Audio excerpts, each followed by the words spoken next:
Okay, well, it is coming our way because our first best of 5 is ready and waiting. The winner of this will go through to the Europe Cup. Who will it be, chat? Let us know, LIVERT or PAFFIX. It's over now again to Sam and say Shizzo as we look at our pick and bans and see exactly how our players will be taking this one on.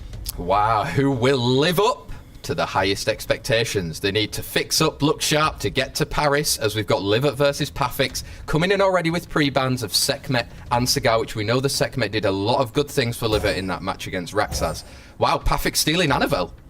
Okay, so that's going back to a playstyle that a lot of people did pretty much 2 years ago against LIVERT in 2021, and that is stealing the Annabelle. However, I'm not too sure if that is that strong of a choice against LIVERT, because LIVERT is very familiar with Annabelle. He knows what loses with Annabelle, he knows what wins with Annabelle. So, signaling here, he does take quite a while with his draft, so maybe he did not expect that steal, but he's very familiar playing against that unit as well. Wow, picking out there a Gyu and with the Kinky as well. We know it's on the Despair from the previous round, but the Gyu is actually the first time we've seen her. Oh, we've got Dark Pure Vanilla and Raccoon. Yeah, we have the Pure Vanilla in this case as Elena and Raccoon in there, so that's a lot of sustain and a lot of support on the side of PAFFIX. Doesn't show too much damage right there, so probably in the 4th and 5th slot for PAFFIX you have to go for damage. LIVERT, how do you counter that? Seimei technically is somewhat countered by Oblivion, but Oblivion is gonna land as a 1-turn Oblivion, which is very easy to shake off as well.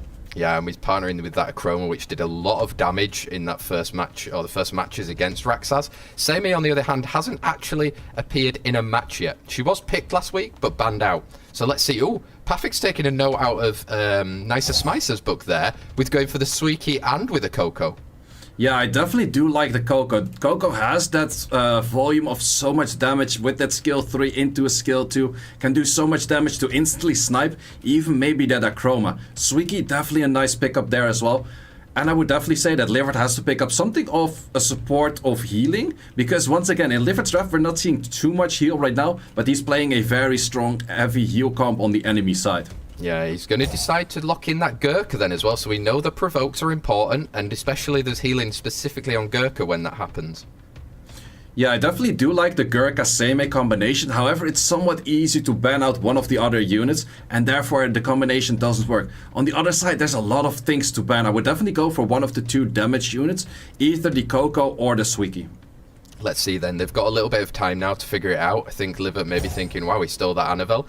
Gyu is banned out and Coco again banned out. So Coco we've seen in the drafts in the EU prelims twice. Banned out each time, scared of that damage coming through, say. Yeah, definitely a lot of damage coming from that Coco, but what's interesting is that you have that Gurkha plus Seimei combination. Gurkha last year was the man of the whole tournament pretty much. But it's hard nerfed right now because it doesn't do any healing. But then again, we have Seimei. Seimei enables that healing of that Gurkha once again. So can we have the Gurkha of last year here on the battlefield? Here we go, LIVERT versus PAFFIX. This is the losers round 2, so it's a best of 5. Dark Pure Vanilla is going to be going first. Can look to use a strip. Lands on 3. Lands on 3, but doesn't do all too much.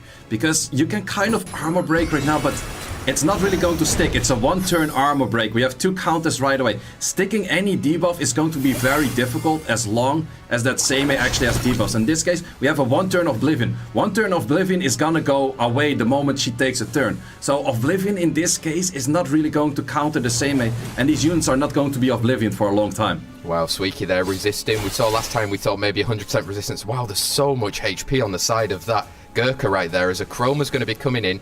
Second skill is available to put on the silence and the glancing if it lands. Does get it onto that Dark Pure Vanilla cookie. Yeah, so now let's see what Gurkha does. Gurkha does have to play into a Raccoon. So with that Raccoon there, you kind of still have to decide like, okay, Raccoon will cleanse a specific unit, and I have to keep that in mind where I place my provokes, and with those provokes I can still do that. But if you have a sleep, double sleep, that is definitely a way to counter Gurkha as well. Just simply double sleep it. Wow, okay, so PAFFIX stealing Annabelle and then managing to sleep that Gurkha twice. That was pretty huge, but again, I think we're looking into a longer match right now because there's a lot of heal. Countering as well from that Gurkha. Provokes landing for 2 turns.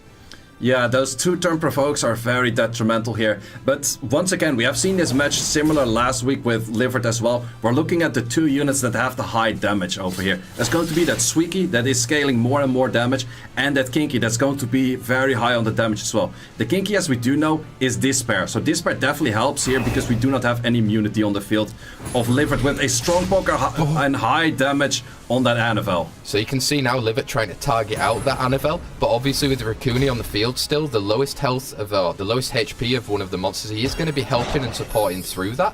As you can see, a little bit coming back. But wow, there's going to be so much provoking coming out from Gurkha now. I'm pretty sure he's going to be taking quite a lot of turns coming up, say. Yeah, he's definitely going to be taking quite a lot of turns. The big question is also, is Gurkha actually going to do some damage at some point? Or is it just going to be a slow thing that is just a lot of provokes? We have a nice armor break. We do have... Wait, we do have the Anavel going twice again, but we have that armor break sticking on that SWC right now with a armor break and that stun as well. So that's just very strong. Can you tumble in enough damage into that unit right now? With that procer skill 1, skill 2, damage enemy max HP, how much is it? 18k, that's not enough. Raccoon is going to move next unless you kill it right now. SWBattle doesn't have that much damage in general cases, but you definitely have to go for this chance right here. Is it enough? Does decide not to go for it. I'm wondering why he decided not to go for it. There was a definite opportunity there, which LIVERT had been waiting for. Managing that defense break is going to be super important, and these provokes for 2 turn, you've seen already the importance when Anavel has a proc on 2 turns, and if she doesn't manage to sleep, we're getting more counters from Gurkha, just controlling his team. Gurkha's being so strong right now, actually managed to miss the last provoke, but does have the provoke over there. And I do get the feeling that this Gurkha's on the triple revenge build because he's revenging all the time. And I think with the Kinky moving next, we're gonna say goodbye to the SWC on the enemy side, and maybe even the Anavel. How much damage do? We do a lot of damage, but not enough. It's not quite enough to take out the Anavel, but look at all of these provokes. Gurkha is taking so many turns right now, say. It is triple revenge, I'm 100% sure about that right now. All 3 of the units on PAFFIX side are just... This is exactly what happened last year. Tars last year played so well with that Gurkha, but it's not possible to play that right now because you don't have that passive healing in. But we have that same here on the field, and therefore Gurkha is as strong or maybe even stronger than last year. And definitely a unit that is very well picked up here by LIVERT. Wow, you can see as well he's just managing to spread out defense breaks and then teeing it up on a silver platter for Kinky to come in, right? If they stay there long enough and the Raccoon doesn't take a turn, you can see now Kinky's going to be coming up straight after. There's a defense break already.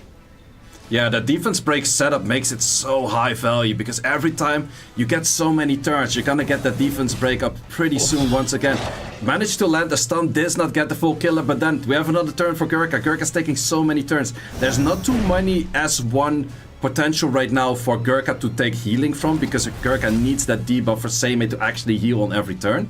But the moment that is not there exactly, Gurkha's not healing too much, but we're so far into the match that I think the other units would just simply take over, and it would be sealing the deal already, and we have double counter coming in.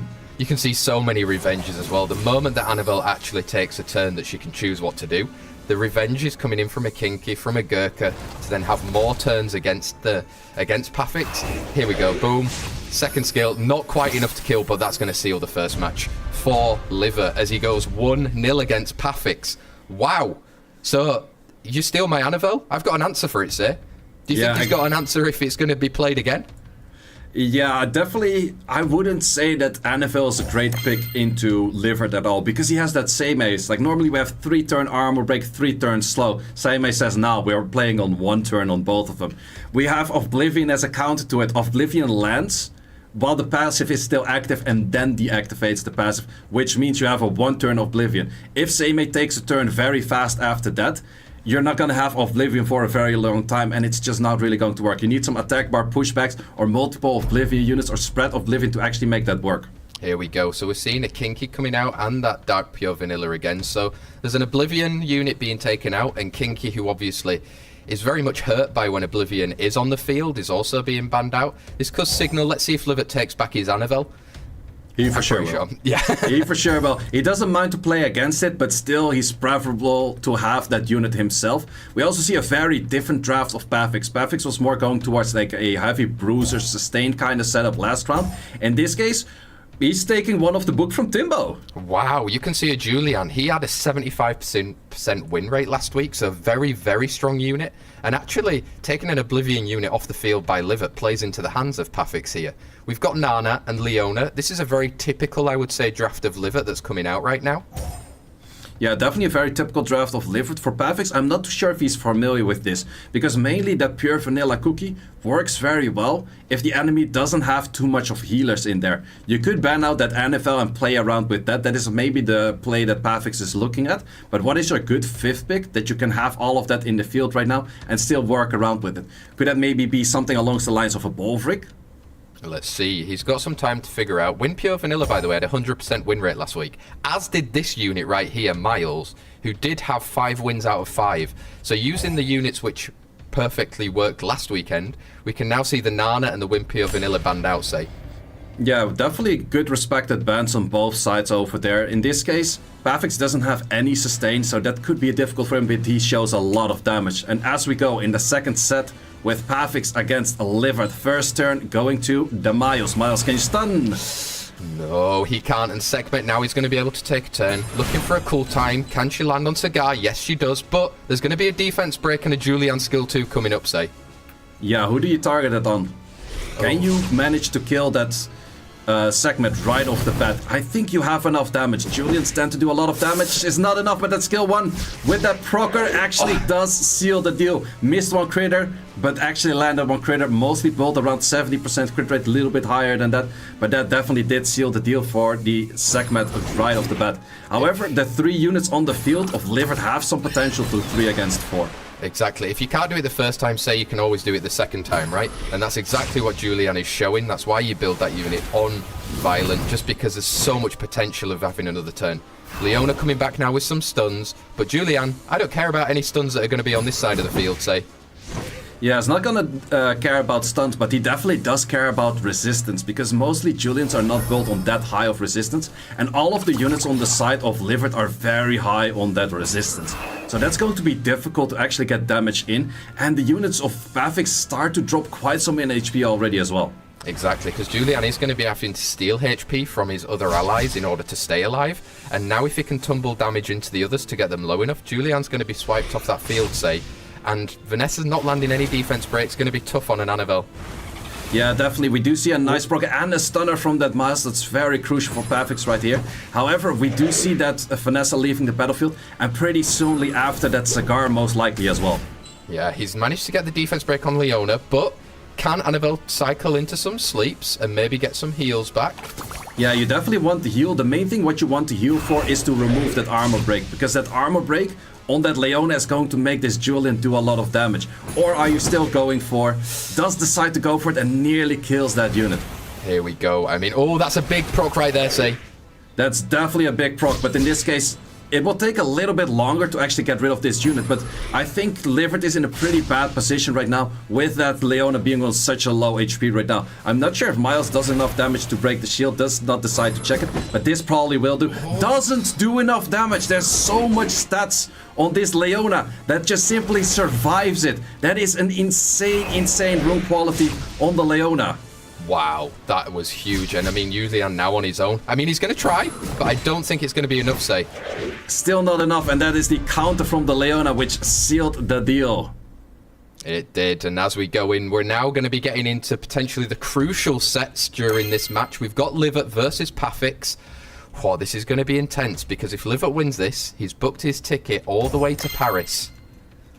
Yeah, definitely. And let's see what we have for pre-bans. Are we actually going for pre-bans of the units that we saw in that last match? Let's see. We have the NFL pre-ban this time from PAFFIX. And we have the Cigar being pre-banned on the side from LIVERT towards PAFFIX. Yep, here we go. So we've got those bans that have come in. And let's find out now if PAFFIX is going to change up playstyle. He needs to do it. We've got Wind Pure Vanilla. Has been selected first, so we've got an Oblivion, but are we going to see a Seimei soon? Maybe 3rd or 4th pick? Yeah, Seimei definitely fits in that 3rd or 4th pick. We have PAFFIX again going for that bruiser route with a lot of those units that have slight bit of healing, but LIVERT definitely does have an answer for it. In this case, there's not going to be a NFL in there, but we do see that Julian once again being picked up. Exactly, Julian. So much damage when he can have some sort of a defense break. So maybe PAFFIX is thinking about that for his 4th and 5th pick to be able to put that on one of the units over on LIVERT's side. LIVERT now has full reign. I imagine probably something like his Same is somewhere around his thoughts. LIVERT known to take some time with his picking. I mean, it's a crucial time right now. If he wins this match, he's getting all the way through to the Europe Cup. He decided for Kinky and Leona. Yeah, definitely goes with comfortable picks, and that's also a thing to be recommended in RTA in general. Play what you're comfortable with, even if you have so many units. And now we're definitely looking at something from the book of Timbo, with going in the Chandra and that pure vanilla paired with that Julian. Let's see how that works out for PAFFIX. I wonder if they've been training together this week, because using these units, which only Timbo had been using the previous week, could show, okay, we figured out something that works. Let's see if it also works against LIVERT. But Chandra, wow, interesting to see him now twice in the Europe prelims. I definitely do like him in this draft a lot more, because LIVERT doesn't have any heal yet. That Riley is most likely going to be banned, and for that reason you probably have to ban that pure vanilla cookie as well, because you cannot fight all of those reflex if you're not healing yourself. Yeah, here we go then. So we've got Riley being picked in. Riley actually has got 100%, oh no, sorry, not 100%, 66% win rate actually through the matches that we've seen so far. During the Europe prelims, and let's find out who is going to be banned out. I wonder if it is going to be the sustain on the Riley, or is it going to be respect on a win pure vanilla. Both of them are banned exactly as that, and that's exactly also what both players need. We have PAFFIX, he needs that little bit of sustain with that Raccoon, he's definitely fine in there. And LIVERT, you have to show enough damage right there to get through a Chandra with the Raccoon, pure vanilla cookie, and a Julian that you cannot actually kill. So we have set 3 with LIVERT and PAFFIX, which could be the deciding match. Let's see how this one prevails. Here we go. Sekhmet, skill 3 available. Is she going to go for the cool time? Does she land it though? Yes, landed on that cookie, meaning it can't do any of its skills for a long time now. Yeah, that's going to be quite a while, but on the other side, LIVERT, where is your actual damage gonna come from? It has to be that armor break from the Kinky, or that Sekhmet with an armor break skill 2. Sekhmet being resisting all of those skills is very crucial, once again, for LIVERT. If LIVERT can land a very strong skill 2 from that Sekhmet into a lot of damage from the Kinky or any other units, that's definitely going to be sealing the deal, because Raccoon is a very strong healer in general, but it's a single target healer. The moment you have AoE armor break plus a lot more going on, that could be definitely sealing the deal. On the other hand, we have Oblivion coming up soon from that cookie, because it's not too long of a cooltime. But is it going to be too late? How much armor breaks, how much heal blocks? We have armor breaks on 3, that is very important. The one armor break that would have been cleansed off by the Raccoon actually didn't land. However, Julian will also shake off his armor break himself. Exactly, we do have Oblivion that's available now for the Wimpio Vanilla, using skill 1 as there was glancing on it. But Julian is going to be taking turns. How much damage can he get out with a proc? Is it going to be enough to take out a Sekhmet? Not quite. Not enough, and also simply not landing those debuffs. There's probably, even on the Sekhmet, there's probably a lot of resistance, but we do have that slight counter coming in there. We have the units all aligned from LIVERT right now to do damage on that cookie, on that Raccoon. Who do you focus for? Goes for the cookie. Skill 2 goes for both. A lot of damage, but not enough. Skill 1 probably would not seal the deal, whereas skill 2 most likely will. Will LIVERT take the risk to hit a skill 1 on that cookie? He's deciding right now, probably goes for skill 2. That will definitely seal the deal, because skill 1 doesn't skill enemy max HP, so you're purely focused on your attack. But however, on the other side, we pretty much have a lot of counters going on, but we also have Sekhmet leaving the battlefield. Oh my god, you can see just the importance of all of those defense breaks that were set up by Sekhmet, even though she's not on the field anymore. Kinky is still around, and I think the defense breaks, if you can land them, it's going to create damage, say. Yeah, definitely damage, and once again, we have that same problem that PAFFIX had last time. The Julian is very strong, but it's not strong enough to deal with this LIVERT Leona that is doing so much damage. And we have the victory going to LIVERT, which once again goes to the European Cup.